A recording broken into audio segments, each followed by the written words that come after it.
I'm Jonathan Smales. I'm Director of human+nature, which is a new development company. I've had a kind of strange background. I don't know whether I'm a poacher turned gamekeeper or the other way around. I used to be Director of Greenpeace in the 1980s, lifelong environmentalist, but environmentalist with people in the sense that you know, for me, the quality of the environment is a life-enriching aspect, and that's why I became interested in cities and towns and places and streets and infrastructure. I just think that the way that we design our environment is critical to the way we behave in our culture.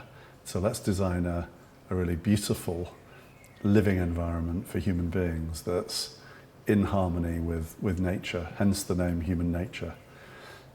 I don't really have any hobbies. Kind of my work is my hobby. I mean, and that sounds a bit trite, but I mean, literally planning and designing places for people. If we can fulfill those ambitions that I was describing rather inadequately a moment ago, is something that I just love doing. And I love the creative process, and I love working with local people to try to show that the way things are today won't always necessarily be that way, that there are some other things that we can learn and do that have the chance of making everyone's lives better, and we can build again as well as we used to historically. You know, our beautiful old towns, we can have beautiful new towns. They're not the ones that we did in the 60s, incidentally, by the way. I am a sports fan. Yeah, I really like, I'm from a rugby family, needless to say. So yeah, I love international rugby union. I love all sports, really. I'm a bit of a Liverpool fan, but I'm from Leeds. I don't quite know how that happened. I think I'm going to start with the negative, actually, which is that I'm horrified with the way that British towns are growing and have grown in the last maybe even 60, 80 years, and that they've sprawled. They've concreted over beautiful environments and sensitive environments. We've created a car culture, and it's no surprise, because if you live out of town and you've got no local schools or shops and facilities, then you're bound to drive. And then we wonder why we have a kind of climate change problem, a social problem, an aesthetic issue, actually, I would say, in terms of our quality of life with the places that we've made. So that's how I got interested in these issues. I'm determined to help find ways to make places better, and that this landscape is, of course, extremely sensitive and could easily be irreparably damaged by insensitive development. And so it's critically important that it's handled with great care. And at the same time, while being fully cognizant of that, is that we do need to build houses, we need to build them well, we need to build them in places where we can have real community. And so it's in our name, right, human+nature. The settlements for humans, and if we do it well and we create compact settlements, walkable settlements with good streets and housing choice, then we'll leave more of nature to be nature.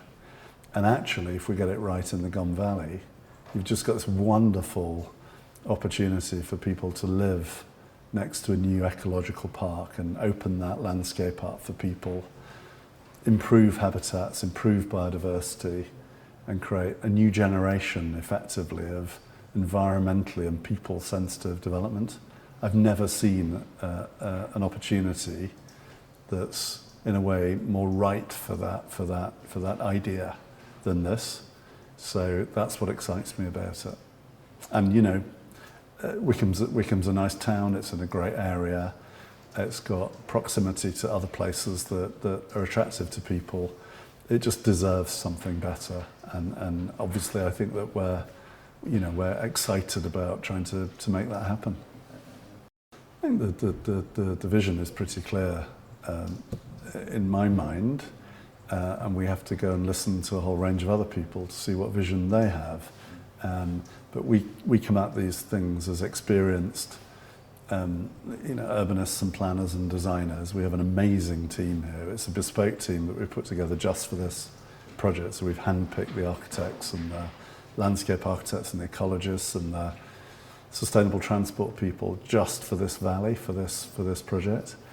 My vision is that it's bespoke. It's tuned precisely to this place.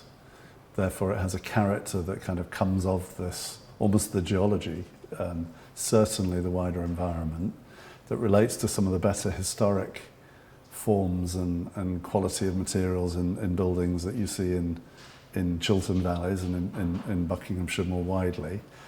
But at the same time is obviously 21st century, is super energy efficient, uses smart technology but in the right place. It's not technologically driven, but it's technology in its right space in a place like this, that has fantastic local facilities, with a primary school and not a Tesco Metro, a local shop that genuinely offers things that people need, and then this stunning park, which will become just this great resource for people across the town. And one of the things that we need to ask is, do you want something that's a naturalistic landscape, and/or do you want something a bit more capability brown? It's that sort of sense of, what might this be? And that, among many other things, are things that we need to go and listen to local people and see if we can establish a consensus with help from some really expert designers. Well, look, I said earlier that suburban developments just don't have a great track record in this country. In the 21st century, land is incredibly precious and we need to use it wisely. And that means more compact than normal suburban schemes, which I think is a good thing for community when you live on streets and your children can play in the street. That's another thing. I think that clearly people need access to road vehicles, but here they should be electric, there should be fewer of them. The streets should be the key part of our public realm strategy, so that literally when I was growing up we used to play in the street, and then when a car came we'd move out of the way. You can't do that anymore. There's the phrase that we've taken children out of danger, but we haven't taken danger out of children. And that's absolutely what we must do with this project. And that it's abundantly green, so that the nature comes into the physical settlement. So green roofs, green walls, local food, grown in the interstitial spaces between the blocks. What can I do? Well, I'm a kind of curator. We help. We bring our principles. It's not all a tabula rasa. We have clear ideas about what makes good layouts and how you achieve something that's environmentally sustainable. But really, it's about choosing the team and running a process so that you get the economics to tune with the design. So it's not a design that you try and do because you're trying to convince people that you're good people and it will be a nice design. You design it that way and you know that you can deliver it because you've got the economic model, the culture, the right people, the right process. And that's what often breaks down in this country. And that's why we chose to become developers rather than consultants, because we want to follow that through and make sure, do what we can to make sure that happens. And I just think with Aviva as our partners and landowners here, that together with local people, we've just got every chance of making that happen here. It has to be bespoke. So let's tune in the delivery and the economics to make sure that we achieve those aims and objectives, and that the values really become manifest here rather than just nice things that you put on a slide. That's a wrap, Jonathan. Thanks a lot. Thank you. It's a wrap.